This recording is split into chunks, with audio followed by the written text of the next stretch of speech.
चीन की communist party के साथ सबसे गहरा नाता अगर किसी पॉलिटिकल पार्टी का हिंदुस्तान में है तो वो भारतीय जनता पार्टी है। वो तो जोशीमठ की अभी हम बात कर रहे थे, तो अभी एक्चुअल क्योंकि वहाँ पे क्या सिचुएशन क्या है अभी, क्योंकि अचानक से न्यूज़ आनी बंद हो गई वहाँ की। लोगों के घर एक तरह से दरक रहे हैं, टूट रहे हैं, उनमें बड़ी बड़ी दरारें हैं। 1000 से ज़्यादा ऐसे गांव हैं जिनको कि घोस्ट विलेजेस कहा जा रहा है, कि भुता गांव हैं जहां घरों के ताले खोलने वाला भी कोई नहीं बच गया है। हमारे यहाँ श्रीनगर में एक हाइड्रो पावर प्रोजेक्ट चलता है, वो जीवीके कंपनी है जो उसको चला रही है। तो दक्षिण भारत से आए हुए रेड्डी को अगर वहाँ मुनाफा दिखाई दे रहा है, अगर वहाँ रोजगार के अवसर दिखाई दे रहे हैं, तो वो रह रहा है, दुरूह स्थितियों में भी, दुष्कर स्थितियों में भी रह रहा है। जैसे एक शरीर है तो शरीर में धड़ जो सेंट्रिक हो गया, लेफ्ट और राइट दोनों चीज़ों की ज़रूरत है ना। अब ऐसा तो है नहीं एक हाथ काट दो। चाहिए, बल्कि जो लोग सड़क पर लड़ रहे हैं वही विधानसभा में जाएंगे तो बेहतर तरीके से बात करें। हाँ, लेकिन जो सत्ता है, जो लुटेरी सत्ता है, जो लोगों के हक अधिकार छीनती है, उस सत्ता से तो हमारा द्रोह था, है, रहेगा। लेकिन ये उनके पूरे डेवलपमेंट के मॉडल पर सवाल है, वो कैसा विकास कर रहे हैं, जो विनाश लेकर के आ रहा है। ये सरकारी आंकड़ा है जो मैं बोल रहा हूँ कि 65,000 पद हैं जो खाली हैं। मुझे पता नहीं, अभी भी कई बेचते हैं एज अ देहरादून बासमती बोल के, लेकिन मैं उनसे क्वेश्चन पूछना चाहता हूँ कि देहरादून में बासमती होते कहाँ हैं अब। तो आज मेरे साथ हैं उत्तराखंड के बहुत मशहूर इंद्रेश मैखुरी जी, जो कि एक सोशल एक्टिविस्ट हैं। और जब से मैंने उनके बारे में सुना है वो हमेशा मेरे को ऑन ग्राउंड ही दिखे हैं। तो आज हम बात करेंगे उत्तराखंड के बारे में, कुछ रिसोर्सेज इशू या डेमोग्राफिक इश्यूज या सोशल इश्यूज, और उनके क्या प्लान्स हैं और वो कैसे देखते हैं कि इन चीज़ों को कैसे ओवरकम किया जा सकता है। तो इंद्रेश भाई बहुत बहुत धन्यवाद। नमस्कार आपको और स्वागत है आपका बिस्ट पॉडकास्ट में। तो सबसे पहला एक क्वेश्चन मेरा, जो आई थिंक मैं हमेशा से जब भी मैं आपको देखता हूँ इतना जुझारू आप हैं, और एक चीज़ मेरी हमेशा उसमें रहती है कि यार इतने एक्टिव और इतने कहते हैं ना जुझारू इंसान लेफ्ट में है, लेफ्ट का जबकि उत्तराखंड में वजूद नहीं है, और जैसा प्रोपागेंडा हम देखते हैं ये लेफ्ट के अगेंस्ट चलता आ रहा है। तो आपको क्या मोटिवेट करता है कि मतलब ये जैसे कहते हैं ना why left centric party, left हाँ, सेंट्रिक देखिए, पॉलिटिक्स। ऐसा है कि ये तो बात सही है कि आज के दिन में उत्तराखंड में लेफ्ट उतनी बड़ी फोर्स नहीं है, लेकिन एक बड़ा लंबा अतीत लेफ्ट का यहाँ रहा है। और ख़ास तौर पर अच्छा। टिहरी रियासत के खिलाफ जो पूरी लड़ाई है, तो उसमें नागेंद्र सकलानी, मोनू भरदारी जो निर्णायक शहीद हैं टिहरी रियासत के खिलाफ लड़ाई में, तो वो कम्युनिस्ट पार्टी में रहे। नागेंद्र सकलानी को तो एक बार जो टिहरी राज्य प्रजामंडल था उससे निकाला भी इस नाम पर गया कि ये जोरदार कम्युनिस्ट कार्यकर्ता है। अच्छा। और हाँ, और कॉमरेड चंद्र सिंह गढ़वाली जो पेशावर विद्रोह के हम्म। नायक थे, 23 अप्रैल 1930 को जो पेशावर विद्रोह हुआ, हम्म। तो पेशावर विद्रोह होने के समय तक वो आर्य समाजी हुए और जेलों में रहते हुए वो कम्युनिस्ट पार्टी में रहे। अच्छा। जेलों में रहते हुए कम्युनिस्ट पार्टी में गए, और फिर उसके बाद लगातार वो कम्युनिस्ट अपने जीवन के आखिरी दिन तक कम्युनिस्ट पार्टी में रहे। ठीक। 1952 में जब पहला चुनाव हुआ तो कम्युनिस्ट पार्टी से ही वो चुनाव लड़े। अच्छा। तो एक अतीत है, एक शानदार अतीत है, ज़बरदस्त अतीत है। और उसके अलावा संघर्षों के अलग-अलग इलाके, टिहरी के भीतर, उत्तरकाशी के भीतर, यहाँ चमोली ज़िले के भीतर संघर्षों के अलग-अलग इलाके हैं। ये तो उत्तराखंड स्पेसिफिक बात हो गई। लेकिन इसका दूसरा पहलू ये भी है कि इलेक्टोरल स्ट्रेंथ कितनी भी हो, लेकिन सड़क पर लड़ने के लिए जनता के जो भी उत्पीड़ित हिस्से हैं, जो भी कमज़ोर तबके हैं, तो उनकी बात कहने वाला कौन है? उनके हक की बात कहने वाला और बिना किसी स्वार्थ के अपना सब कुछ दांव पर लगाने वाला जो विचार है, कि दुनिया में जो सबसे कमज़ोर है, जो सबसे उत्पीड़ित है, सबसे हाशिए का तबका है, उसके लिए कौन जी। खड़ा होगा? तो उसके लिए खड़े होने जी। वाले विचार का नाम वामपंथ है, और यही असल में प्रेरणा का स्रोत भी है। ये बात सही कही आपने, क्योंकि मैं पर्सनली ऐसा मानता हूँ कि जैसे एक शरीर है तो शरीर में धड़ जो सेंट्रिक हो गया, लेफ्ट और राइट दोनों चीज़ों की ज़रूरत है ना। अब ऐसा तो है नहीं एक हाथ काट दो। तो लेफ्ट की भी उतनी ज़रूरत है समाज में। और हम अक्सर जब मैं भी यूनिवर्सिटी में था तो वहाँ पे भी जो लेफ्ट विंग वाले होते थे तो हम अक्सर बोलते थे यार ये कुछ भी हो चप्पल तो बेचारे यही घिसते हैं। तो वो आप बोल रहे हो, आई आई एग्री। लेकिन यूनिवर्सिटी से ही याद आया मेरे को कि हम उत्तराखंड में या हिमाचल में पहाड़ों की अगर हम बात करें तो उसमें अगर आप स्टूडेंट पॉलिटिक्स देखें या जैसे श्रीनगर यूनिवर्सिटी है, वहाँ पे जो लेफ्ट समर्थित जो कैंडिडेट्स होते हैं वो बहुत अच्छा करते हैं, वो अक्सर जीतते हैं और इश्यूज भी उठाते हैं और काफ़ी पॉपुलर भी रहते हैं। पर ऐसा क्या होता है कि वही उनके वोटर्स जो यूनिवर्सिटी में वोट करते हैं, वो यूनिवर्सिटी से निकल के फिर वो ट्रेडिशनल पॉलिटिक्स में चले जाते हैं, जैसे वो या तो सपोर्ट करते हैं कांग्रेस, बीजेपी या किसी को भी। तो मतलब ऐसा क्या होता है कि क्योंकि अगर मैं पिछले 3-4 चुनावों की वो देखूं तो ऑन एन एवरेज जो जितनी भी लेफ्ट पार्टीज चुनाव लड़ी थी उनका टोटल मोरलेस 1% आता है वोट। और वो अगर आप यूनिवर्सिटीज में पार्टिसिपेशन देखें तो उस हिसाब से तो मतलब ऐसा लगता है कुछ तो there is a difference, there is a gap. तो क्या आपको क्या लगता है इस पे? नहीं, देखिए विश्वविद्यालयों में तो एक लगातार लेफ्ट का एक इम्पैक्ट है। जैसे हम लोग तो आइसा हम लोगों का छात्र संगठन है, और पिछले करीबन 20-30 बरस से खास तौर पर गढ़वाल यूनिवर्सिटी में श्रीनगर कैंपस में हम लोग वहाँ चुनाव जीतते भी हैं, और नहीं भी जीतते तब भी एक पावरफुल प्रेजेंस बना रहता है आंदोलनों में। और विश्वविद्यालय में ये सहूलियत होती है कि एक कॉम्पैक्ट कैंपस है जिसके भीतर आपकी रीच सब तक होती है, आप सब तक आसानी से पहुंच सकते हैं। विश्वविद्यालय के बाहर उतना कॉम्पैक्ट कैंपस या उतना कॉम्पैक्ट स्पेस में लोगों का मिलना थोड़ा मुश्किल है। तो अभी के दौर में ख़ास तौर पर ये थोड़ा मुश्किल हुआ है। लेकिन ये ज़रूर बात है कि अतीत में तो यहाँ लोग विधानसभा भी पहुँचे हैं, टिहरी से, देवप्रयाग से। 80 के दशक तक भी विद्यासागर नौटियाल जी 80 के दशक में देवप्रयाग से विधायक चुन करके गए। बल्कि उनका जो एक छोटी सी पुस्तिका है भीम अकेला, तो वो दरअसल विधायकी के दौर के ही उनके संस्मरणों की पुस्तिका है। तो ये होता रहा, लेकिन अभी के दिन में ज़रूर चिंता की बात है कि हम लोगों को और कैसे व्यापक मासेस तक, और उसको जो जिस तरह का इलेक्शन हो गया है, तो इलेक्शन तो कोई मुद्दों पर आधारित उस तरह से नहीं रह गया है। इलेक्शन तो एक तरह से मैनेजमेंट कंपनीज के हाथ, आज के दिन पर तो वो मैनेजमेंट कंपनीज के हाथ में है। या अभी कॉर्पोरेट जो इलेक्टोरल करेंगी। बॉन्ड का खुलासा हुआ है उससे पता चल रहा है कि कितना हजार करोड़ रुपया चुनाव में लगेगा। तो उसके बीच में लोगों के इश्यूज के आधार पर, मुद्दों के आधार पर उनको वोट करने के लिए ला पाना, ये एक चुनौती हम लोगों के लिए है। लेकिन इसी अ, विचार के साथ, इसी लाल झंडे के साथ हम देखते हैं कि बिहार में, झारखंड में हम लोगों के साथी लोग हैं जो लड़ करके विधानसभा पहुंच रहे हैं। बिहार में हम लोग पिछले चुनाव में 19 सीटें लड़े और उसमें से 12 जीते, हाँ, 12 इसी जीते। लाल झंडे के साथ। हम्म। जी। तो ये ज़रूर हम लोगों को भी थोड़ा इंट्रोस्पेक्ट करने की बात है कि कैसे एकदम पहाड़ के दूरस्थ कोनों तक भी लोगों को मोबिलाइज करने की स्थिति में हम पहुँचे, उनको यहाँ तक ले आएँ कि हाँ, ये लड़ने वाले लोग हैं, और लड़ने वाले लोग और विधानसभा में जाने वाले लोग 2 अलग-अलग नहीं होने चाहिए, बल्कि जो लोग सड़क पर लड़ रहे हैं, वही वही विधानसभा में जाएँगे तो बेहतर तरीके से बात करेंगे। नहीं, आपने सही कहा कि जो लड़ते हैं उन्हीं को जाना चाहिए, क्योंकि होता क्या है कि यूजुअली ऑन ग्राउंड जो इश्यूज है वो तो वही देख रहा है ना जो जमीन पे लड़ रहा है, जो लोगों से बात कर रहा है। तो खैर, तो इस पे जो आजकल फिर प्रोपागेंडा चल रहा है तो उससे, क्योंकि देखिए मैं आपकी भी अगर मैं आपको फॉलो करता हूँ तो मैं देखता हूँ कि आप अगर कुछ डालते हो तो आपको तो अक्सर नहीं कोई कुछ क्रिटिसाइज करता बल्कि तारीफ ही कर रहा होता है आपके काम की। मोरलेस अगर आप देखो तो लेफ्ट को एक एक टैग कर दिया गया है कि यार ये तो चाइना के एजेंट हैं, या ऐसा कहा जाता है कि जो आजकल टर्म चल रही है एंटी नेशनल, हालांकि मैं बहुत बिल्कुल डिस्कार्ड करता हूँ इस टर्म को। लेकिन तो आपको कैसे चैलेंजेस फेस होते हैं ऑन ग्राउंड इस पे? क्योंकि यहीं से फिर मैं अपने अगले क्वेश्चंस पे आऊंगा जो इश्यूज जो उत्तराखंड के हैं और फिर जब आप उठाते हो तो। तो ये सवाल तो देखिए, पिछले कुछ अरसे से तो जो कुछ भी ये बनाया गया कि भाई जो भी सरकार सत्ता के खिलाफ है, वो सब देश के खिलाफ है।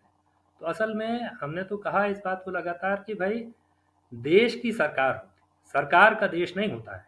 तो देश की खिलाफत करना और सरकार की खिलाफत करना दो अलग अलग बात है।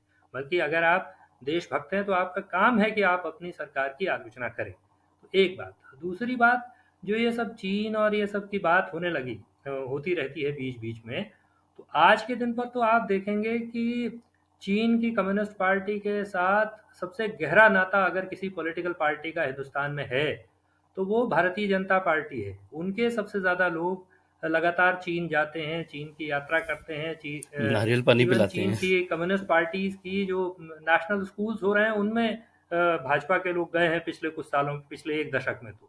तो ये तो हमारी समझ में नहीं आया कि भाई वो वहाँ जा कर के क्या करते हैं। मान लीजिए कि उनके किस काम का, वो सब माओ पढ़ करके वो क्या करेंगे, लेकिन वो सब जा रहे हैं। उनका ही सबसे ज़्यादा रिश्ता उनके साथ है। चीन के साथ, चीन से हमारा जो आयात है वो पिछले एक दशक में बढ़ा है। तो एक प्रोपेगेंडा अपनी जगह है और दूसरा ज़मीन पर जो चीज़ें होती रहती हैं।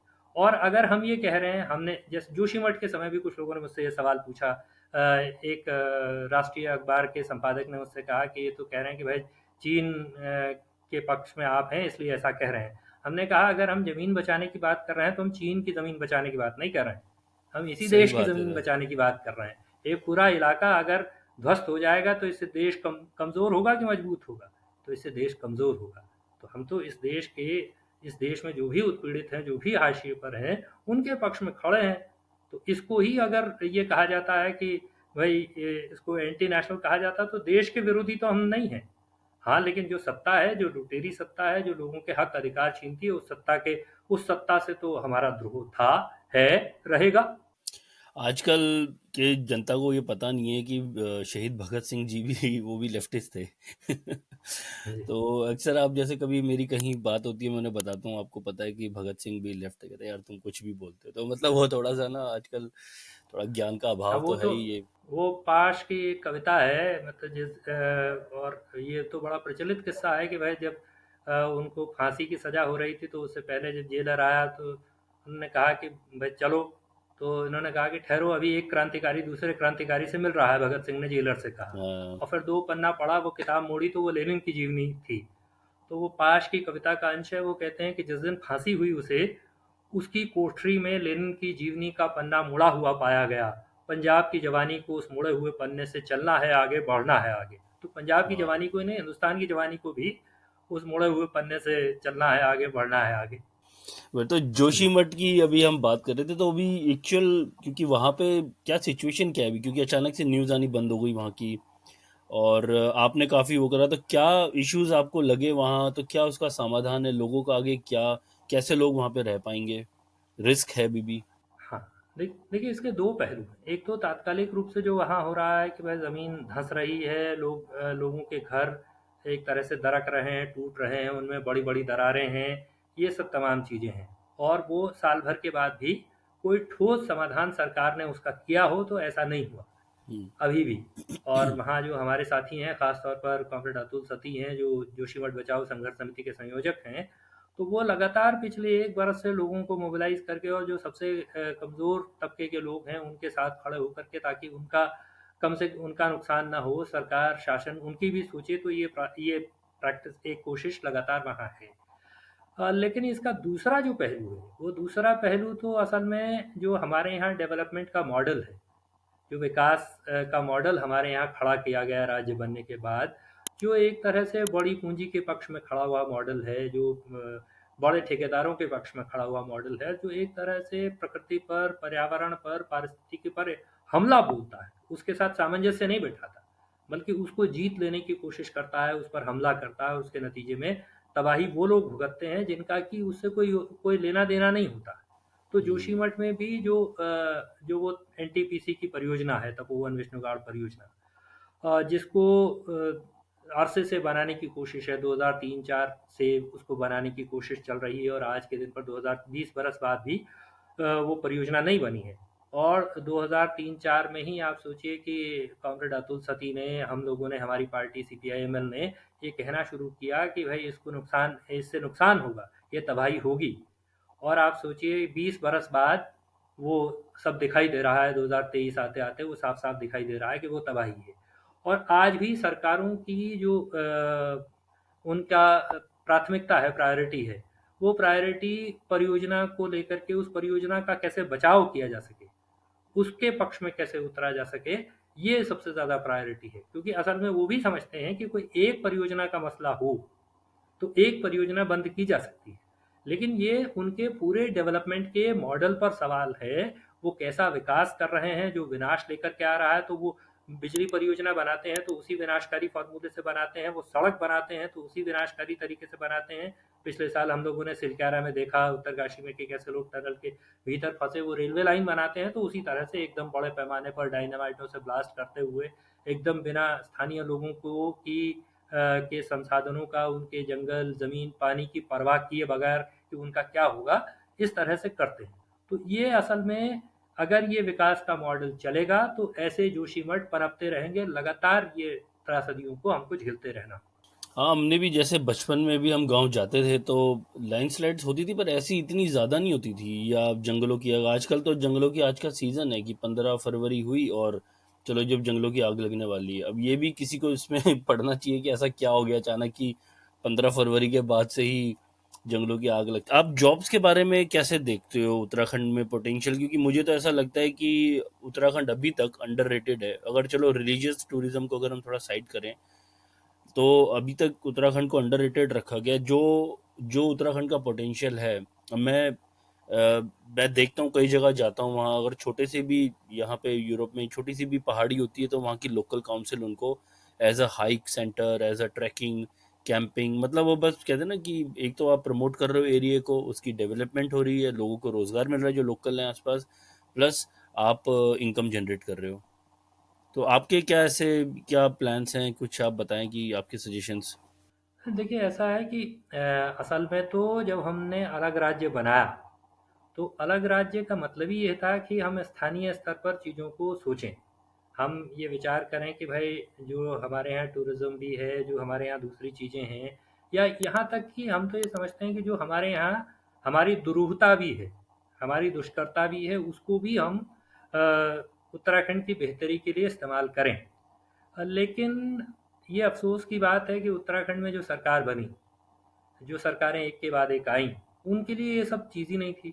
यहाँ तक कि आप सोचिए भाई, पर्वतीय कृषि भी जो है, पर्वतीय कृषि के बारे में भी नए तरह से सोचने की बात थी, नए तरह से विचार करने की बात थी। उस पर्वतीय कृषि को भी रोज़गार का साधन, उसको आय का साधन बनाने की ज़रूरत थी। लेकिन पर्वतीय कृषि तो पिछले 23-24 सालों में पूरी तरह से तबाह हुई, पूरी तरह से बर्बाद हुई। आज के दिन पर वहाँ सब सूअर, बंदर, बाघ, भालू नाच रहे हैं, और लोग भी एक तरह से उस ज़मीन से मोह नहीं महसूस करते। तो आप सोचिए कि हम दुनिया में कैसे समय में जी रहे हैं कि जब दुनिया में एक तरफ ये होड़ है कि भाई कौन कितनी ज़्यादा ज़मीन कब्जा कर सकता है, ऐसे समय में हमारे यहाँ पहाड़ में लोगों में ये होड़ है कि भाई कौन कितना ज़्यादा ज़मीन बंजर कर सकता है। तो उसकी वजह क्या है? उसकी वजह है कि कोई नीतिगत हस्तक्षेप किसी तरह का नहीं है। सरकारों की प्रायोरिटी में वो ज़मीन है नहीं, या एक तरह से लोगों को डिस्करेज करना है कि वो ज़मीन छोड़ दें। तो जब बल्क में वो ज़मीन छोड़ देंगे तो उसके बाद देखा जाएगा कि भाई किसको वो ज़मीनें सौंपें। तो वो जो हमारे यहाँ ज़मीन है, जो हमारे यहाँ इतने खूबसूरत इलाके हैं, जो हमारे यहाँ नदियाँ हैं, उन सब का एक तरह से वो पोटेंशियल उनमें था कि वो लोगों को स्थानीय स्तर पर आय के साधन, रोजगार के साधन बनते। अभी भी जितना होता है तो रिलीजियस टूरिज्म है, तो उसमें कुछ करना नहीं पड़ता। सरकारों की तरफ से ये ज़रूर होता है कि हर 6 महीने में वो मीटिंग करते हैं कि साहब यात्रा सीजन की बैठक होने वाली है। लेकिन वो बैठक क्या करती है, क्या नहीं करती, क्योंकि जैसी अराजकता होती है वो होती है, जैसी स्थितियाँ रहती हैं वो अपने आप से रहती हैं। और आदमी को भी अगर दुख तकलीफ कष्ट होता है तो ये मान के चलता है कि मैं धार्मिक यात्रा में आया हूँ तो पुण्य मिलेगा इससे, इन सारे कष्टों को झेल करके। तो लिहाजा कोई स्पेसिफिक पॉलिसी एज सच उसको लेकर के कोई समझदारी हो, ये तो नहीं है। तो ये जो कि जिसको कि बहुत माइन्यूटली प्लान करने की ज़रूरत थी। तो एक इसका ये पहलू है। दूसरा पहलू ये है कि सरकारी नौकरियां जो हमारे यहाँ हैं, तो अभी भी 65,000 के से ज़्यादा पद खाली हैं। और पिछले अच्छा। कुछ सालों में हमने देखा कि अ, सरकार के, ये सरकारी आंकड़ा है जो मैं बोल रहा हूँ कि 65,000 पद हैं जो खाली हुई नियुक्तियां करने में। जिस तरह से जिसकी मर्जी जो पैसा दे सकता था उसकी नौकरी, उसको नौकरी मिली। विधानसभा में तो ये हुआ कि विधानसभा के सारे अध्यक्षों ने एक तरह से अपने ही लोगों को नियुक्त किया, अपने बेटे बहू और दूर के रिश्तेदारों तक उन सबको नियुक्तियां मिली, बिना किसी मेरिट के, बिना किसी प्रतियोगी परीक्षा का सामना किए हुए। तो एक तरह से स्थानीय स्तर पर जो रोजगार पैदा हो सकता है उसको लेकर के कोई नीति नहीं, कोई समझदारी नहीं। और दूसरे स्तर पर जो सरकारी रोजगार भी है उसकी जम करके लूट, जम करके बंदर बांट। तो जो भी क्षमतावान नौजवान हैं, तो उनको एक तरह से डिस्करेज करने का, उनको एक तरह से हतोत्साहित करने जैसा ही माहौल सरकारों ने बना दिया है। ये आज के दिन पर उत्तराखंड में ये हालात हैं। तो हम जैसे आप बता रहे हैं कि 65,000 अभी नियुक्तियां रिक्त पड़ी हुई हैं, और लोग तो उत्तराखंड छोड़ के जा रहे हैं। तो क्या कुछ गवर्नमेंट का मतलब कुछ एडवर्टाइजमेंट नहीं हो रही है कि जॉब्स तो हैं यार, आप जा कहाँ रहे हो, नहीं, या निकलती ही सरकारों, नहीं है जॉब्स? अब वो दोनों तरह की बात है। उसमें नौकरियां एडवर्टाइज नहीं हो रही हैं। सरकारों ने पॉलिसी ले ली है कि भाई स्थायी रोजगार देना नहीं है, जितना ज़्यादा हो कॉन्ट्रैक्चुअल नौकरियां हों, ठेके की नौकरियां हों। ये एक प्रोसेस है। और दूसरा तो जो हालात हैं, तो वो पलायन भी जो जो आप कह रहे हैं, तो भाई पलायन आयोग एक सरकार ने बनाया था, और उसी पलायन आयोग ने कहा कि सबसे बड़ी जो संख्या जो पलायन करती है वो रोजगार की वजह से ही करती है। दूसरा स्वास्थ्य सुविधाओं की वजह से, और तीसरा शिक्षा के लिए पलायन शिक्षा करती है। हाँ, तो ये तीन सबसे बड़े कारण उन्होंने भी चिन्हित किए। तो रोजगार तो उसमें सबसे बड़ा कारण है ही है। और जिसके लिए रोजगार के अवसर उपलब्ध होते हैं तो वो रहता है, वो रुकता भी है। जैसे मैं देखता हूँ कि हमारे यहाँ श्रीनगर में एक हाइड्रो पावर प्रोजेक्ट चलता है। वो जीवीके कंपनी है जो उसको चला रही है। तो दक्षिण भारत से आए हुए रेड्डी को अगर वहाँ मुनाफा दिखाई दे रहा है, अगर वहाँ रोजगार के अवसर दिखाई दे रहे हैं, तो वो रह रहा है, दुरूह स्थितियों में भी, दुष्कर स्थितियों में भी रह रहा है। लेकिन हमारे यहाँ के व्यक्ति के लिए चूंकि कोई विकल्प वहाँ उसको दिख नहीं रहा है, कोई भविष्य भी नहीं दिखाई दे रहा है, तो वो एक बारगी उसको लगता है कि भाई ठीक है, पलायन करके थोड़ा देहरादून की तरफ को खिसक करके कोई नीचे की तरफ जा करके शायद है कि अपॉर्चुनिटीज़ थोड़ा ज़्यादा राइप हों, तो इस लिहाज से लोग पलायन भी करते हैं। हाँ, नहीं सही कह रहे हो आप। तो अभी जैसे आप पलायन की हम बात बात कर रहे हैं, तो हम अक्सर सुनते हैं कि उत्तराखंड के गांव खाली हो गए। और अगर आप वाकई में जैसे जाओ, मैं भी कभी अपने गांव जाता हूँ तो कुछ घर खाली हो गए हैं, जो मतलब सभी बाहर चले गए, दिल्ली, बॉम्बे या आउट ऑफ इंडिया। लेकिन अगर आप उत्तराखंड की अगर आप जो मतदाता सूची देखें, तो उस हिसाब से तो पिछले मतलब अगर 5 साल का अगर हम देखें तो 30% जो वोटर्स हैं वो बढ़े हैं। तो क्या ये कहना कि वो पहाड़ों से जाके मैदानों में बस रहे हैं, या अगर मतलब मैं क्वेश्चन को थोड़ा रिफ्रेश करता हूँ, तो बेसिकली अगर हम पलायन बोलते हैं कि उत्तराखंड से लोग चले गए छोड़ के, तो हम उत्तराखंड की बात करें। लेकिन अगर हम उत्तराखंड की वोटर लिस्ट देखें तो उसमें 30% का इजाफा होता है 5 सालों में। तो जहां तक मुझे जो मैंने डेटा समझा, तो लोग जब जब हम माइग्रेशन की बात करते हैं तो वो उसका मतलब उत्तराखंड से बाहर चले गए हैं। लेकिन फिर ये वोटर लिस्ट कैसे इतनी इंक्रीज हो गई है? नहीं, इसमें दो बात है असल में ना, कि हम्म। जो लोग पलायन करके आ रहे हैं, तो एक तो देहरादून मतलब वोटर लिस्ट भी कहाँ बढ़ी है ना।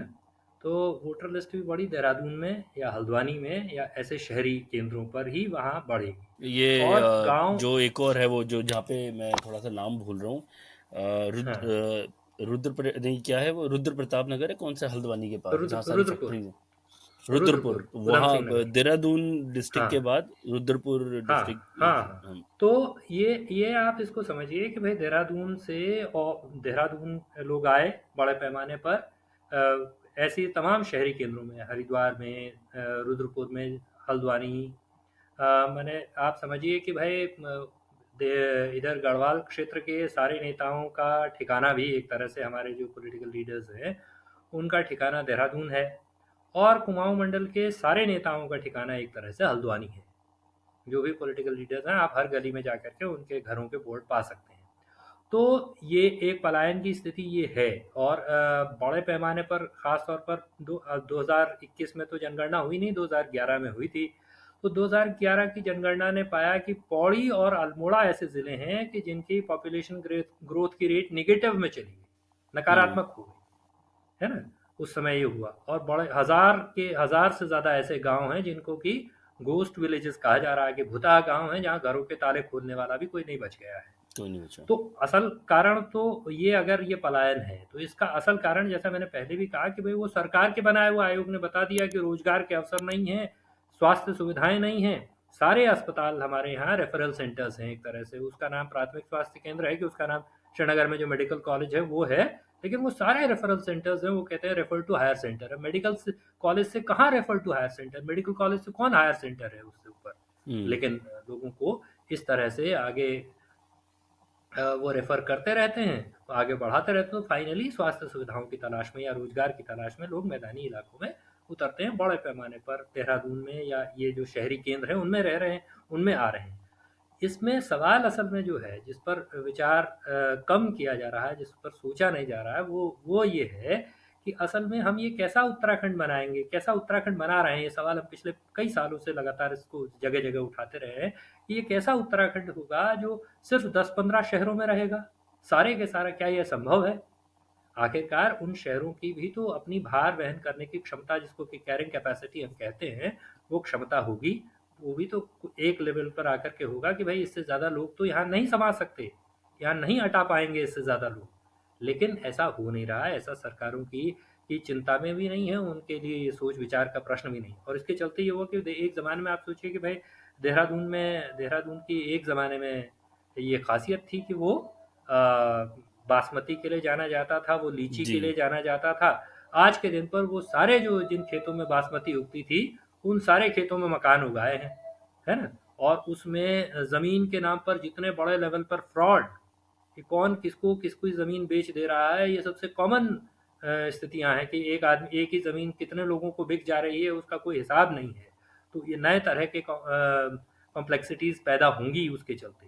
तो लेकिन अभी भी ये सोचने विचारने का तो प्रश्न है कि उत्तराखंड सिर्फ 10-15 शहरों में रहेगा, बाकी उसके सारे गांव उजाड़ वीरान बंजर होंगे। तो ये कैसा राज्य हमने बनाया, कैसे राज्य के लिए हम लड़ करके ऐसा राज्य हासिल किया। हम पहले बचपन में देहरादून जाते थे, तो अगर आप ऋषिकेश की तरफ से जाओ तो जैसे ही वो एक जगह आती है नेपाली फार्म, तो वहां से पूरा जंगल ही जंगल रहता था थ्रू आउट देहरादून तक। लेकिन अब तो घर ही घर दिखता है, अब तो जंगल दिखता ही नहीं है। तो इतना भयानक शहरीकरण हो गया है कि अब अक्सर वो ऋषिकेश तक के लोग या जॉली ग्रांट वाले भी बोलते हैं हम देहरादून वाले हैं। तो मतलब अब वो बासमती के ना कहीं खेत हैं ना कहीं, अब मुझे पता नहीं, अभी भी कई बेचते हैं एज अ देहरादून बासमती बोल के। लेकिन मैं उनसे क्वेश्चन पूछना चाहता हूँ कि देहरादून में बासमती होते कहाँ हैं अब तो हर जगह कहाँ घर पे ही घर होंगे? है। तो अच्छा इंद्रेश भाई जी, ये तो आपने अच्छा बताया ये इसके ये वाला पॉइंट अच्छा है। तो मैं इसी से आगे बढ़ता हूँ कि अब इलेक्शन आने वाले हैं इंडिया में, तो ये जो लोकसभा के अंदर इसमें आप लोगों की क्या प्रिपरेशन है, कैंडिडेचर्स वगैरह, और क्या मुद्दे लेके आप जाओगे जनता के आगे? देखिए, हम लोगों ने तो इस समय हम समझ रहे हैं कि भाई यहाँ जो सरकार है केंद्र में ख़ास तौर पर, क्योंकि ये तो लोकसभा का ही चुनाव है। तो ये सरकार ऐसी सरकार है कि जो 10 बरस पहले जब आई तो अच्छे दिन का वायदा लेकर के आई। तो बहुत बहुत धन्यवाद आपका जुड़ने के लिए इंद्रेश भाई जी। और दोस्तों, आप सबका बहुत धन्यवाद द बिस्ट ब्रॉडकास्ट का ये एपिसोड देखने के लिए। प्लीज़ आप हमें बताइए आप अगले किस व्यक्ति से मिलना चाहते हैं उत्तराखंड के या किसी और जगह के भी, और आप अगर कोई सोशल मुद्दा आप चाहते हैं हम उठाएं तो आप प्लीज़ हमें बताएं, और हम उस पर प्रॉपर रिसर्च करके और एक अच्छा सा उसमें एक पॉडकास्ट बनाएंगे। तो आप सबका धन्यवाद। नमस्ते।